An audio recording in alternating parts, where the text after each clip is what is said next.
ಎಲ್ಲ ನನ್ನ ಪ್ರೀತಿಯ ಸೆಲೆಬ್ರಿಟಿಗಳಿಗೆ ನಮಸ್ಕಾರ ಹೇಳ ಇಲ್ಲ ಥ್ಯಾಂಕ್ಸ್ ಹೇಳ ಧನ್ಯವಾದ ಹೇಳಿದ್ರು ಏನೇ ನನ್ನ ಪದ ಯೂಸ್ ಮಾಡಿದ್ರು ಕೂಡ ತುಂಬ ಕಮ್ಮಿ. ಯಾಕಂದರೆ ನೀವು ತೋರಿಸಿರೋಷ್ಟು ಪ್ರೀತಿ ಅಭಿಮಾನ ಇನ್ಯಾವತ್ತೂ ಅದನ್ನು ಅದು ಯಾವ ಥರ ರಿಟರ್ನ್ ಮಾಡೋದು ನನಗೂ ಗೊತ್ತಾಗಲ್ಲ. ಬಟ್ ಇವತ್ತು ಆ್ಯಕ್ಚುಲಿ ಇಲ್ಲಿ ಕೂತ್ಕೊಳ್ಳೋಕ್ಕಾಗಲಿ ಹೇಳೋಕ್ಕಾಗಲಿ ಒಂದೇ ಒಂದು ರೀಸನ್ ಏನಂತಂದರೆ ಈಗ ಆ್ಯಕ್ಚುಲಿ ಬರ್ಡೇ. ಯಾಕಂದರೆ ನೀವುಗಳು ತುಂಬ ಆಸೆ ಪಟ್ಟಿದ್ರಿ, ನನಗೂ ತುಂಬಾ ಆಸೆ ಇತ್ತು. ಯಾಕಂದರೆ ಪ್ರತಿಯೊಬ್ಬರನ್ನು ಮೀಟ್ ಮಾಡಿ ಥ್ಯಾಂಕ್ಸ್ ಹೇಳೋಣ ಅಂತೇಳಿ. ಯಾಕಂದರೆ ಪ್ರತಿ ಸಲ ನೀವು ಬಂದಾಗಲೂ ಎಲ್ರಿಗೂ ನಿಂತ್ಕೊಂಡೆ ಆ್ಯಕ್ಚುಲಿ ಕೈ ಕೊಟ್ಕೊಂಡು ಎಲ್ರಿಗೂ ಒಂದು ಥ್ಯಾಂಕ್ಸ್ ಇಲ್ಲ ವಿಶಸ್ ತೊಗೊಳ್ತಾ ಇದ್ವಿ. ಬಟ್ ಈ ಸಲ ಒಂದೇ ಒಂದು ಪ್ರಾಬ್ಲಮ್ ಏನಂತಂದರೆ, ಏನೋ ದೊಡ್ಡ ಪ್ರಾಬ್ಲಮ್ ಅಂತ ನಾನು ಹೇಳ್ತಲ್ಲ, ನನ್ನ ಹೆಲ್ತ್ ಇಶ್ಯೂ ಅಷ್ಟೇ, ಇನ್ನೇನೂ ಇಲ್ಲ.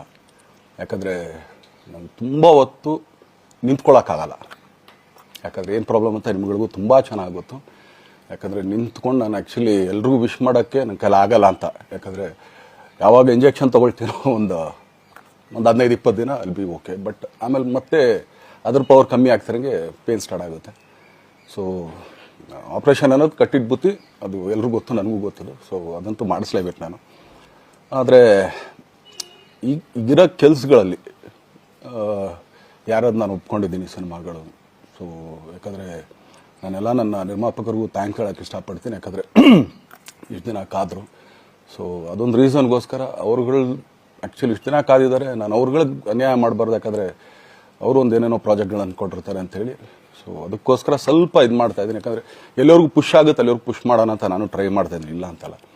ಸೊ ಆದ್ದರಿಂದ ದಯಮಾಡಿ ಎಲ್ಲ ನನ್ನ ಸೆಲೆಬ್ರಿಟಿಗಳು, ನನ್ನ ಪ್ರೀತಿಯ ಸೆಲೆಬ್ರಿಟಿಗಳು, ಇದೊಂದ್ಸಲಿ ನನಗೆ ಕ್ಷಮೆ ಕೊಡ್ರಿ.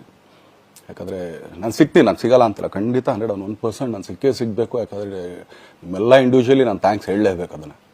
ಆದರೆ ಈಗಲ್ಲ, ಇನ್ನೊಂದು ಸ್ವಲ್ಪ ದಿನ ಆಗಲಿ. ಯಾಕಂದರೆ ನಂದು ಸ್ವಲ್ಪ ಯಾಕಂದರೆ ಈಗಲೇ ಕಾಲೆಲ್ಲ ಸ್ವಲ್ಪ ನಂಬಾಗ್ತಾ ಇದೆ.